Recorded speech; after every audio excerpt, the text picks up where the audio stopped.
If you see Toyota Supra on the road, the jaw of each gearhead and Need for Speed fanboy will drop to the lowest point like they saw Donald Trump naked and while driving alongside with the owner. Did that make sense? No? Too bad. Who cares? Let's move on. In the Japan Toyota car market was is and still a success. In the industry, despite many people, it's a cult and still they believe that this car is reliable, like a cheap made in China condom. And while the most people still run for the new Toyota and Lexus release at each year, like Justin Bieber new concert. But there's one catch that is mostly people still forgetting about the Toyotas. Let's look back on the iconic cars that was made by Toyota and still a JDM queen. This is the first generation, one of the generations actually, of Toyota Supra, in which for normal people it would translate to Supra. It started to get noticed in a later year. Yes, there was a predecessors, but this car is a start point, as we know, as became a legend. Now this is the start point. Right now I'm driving 1992 Toyota Supra, 2.0 6-cylinder twin turbo. It's not that bad for an old car and still actually runs, but the modifications you can do on this, it's unrealistic. But there's more to that Supra that I actually started the point. You see, back in the days, it was supposed to be competitors with the Germans, and since they didn't kind of like did eye catchers, Toyota did a final phase to push a bit forward for them to actually be recognizable and stand out with the Germans and actually beat them.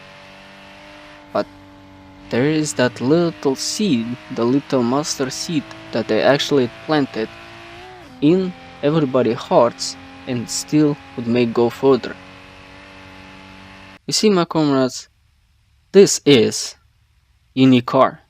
This is 1998 Toyota Supra RZ2JZ 20GZ while cracking some jizz while this car is a queen and meant to be as a simple natural beauty. Even after the years, this is the car for the not only basic daily driving, but it's unbelievable to see how this engineering and they did in Toyota. This is the car for every JDM gearhead to turn their heads on this MILF while driving on Grandma Civic and seeing again a jaw dropping while they think it's a Donald Trump driving naked in this Toyota Supra because he can do it and you cannot.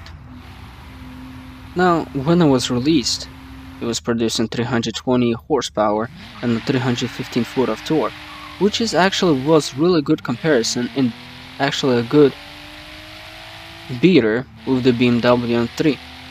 And this car is a Mad Max. It's a mad relic. And the innocence and purity of men's souls this car took, it was countless. Especially when you pass in by the tunnel and you just catch that moment in the high revs and you just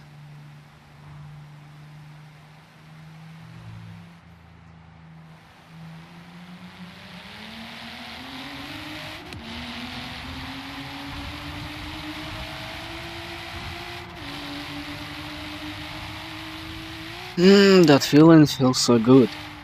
Not only that, it's the excitement of this car is like revving like you eating the mad beast. And after excitement, out of it, you feel like you're a Japanese man with a hairy balls. And that's how man puberty works. You will not find anything that will surprise you inside on a Supra. It has pretty much regular as a Toyota Corolla. Just normal cassettes, normal steering, gear levers. As long as you know how to drive a stick shift, well, you're fine. You cannot, well, too bad. Toyota actually offered some Supra automatics, but they were for the weak. But if you're a JDM gearhead, your should be mighty to drive a gear stick. Because we all know automatic is mostly most for the Germans, which is a brakes faster, but who needs to know about this? After this, and you're looking and says, well, how much it actually was cost to when it was produced?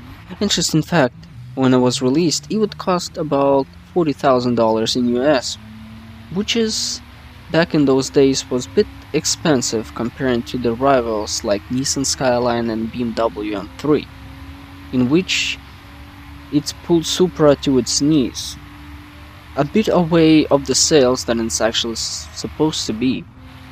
But let's put that sadness away, because it's a shitty feeling when you actually don't know what you trying to look for this car cheaper, and then you hop in and the car prices goes up, because like I said, it's this car becoming more relic.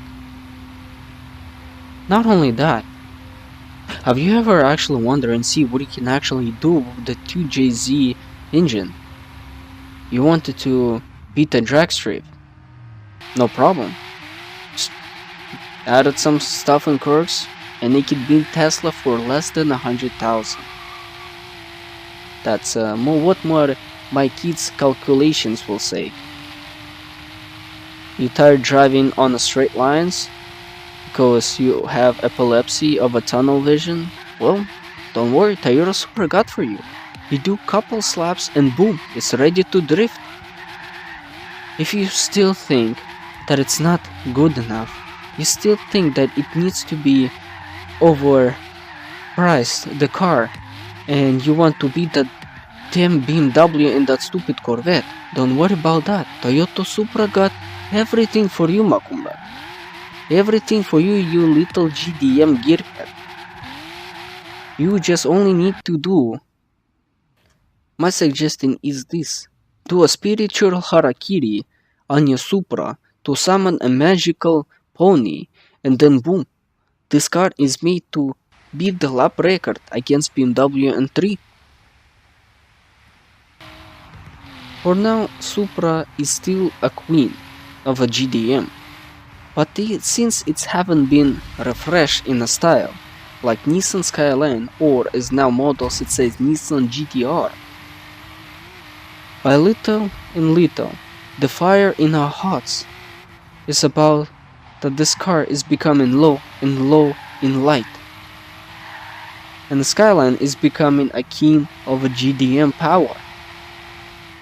But there is a hope that this car will be brought back to life, and it will ignite our souls again, like it was one of the cars that gave German some spanking hell.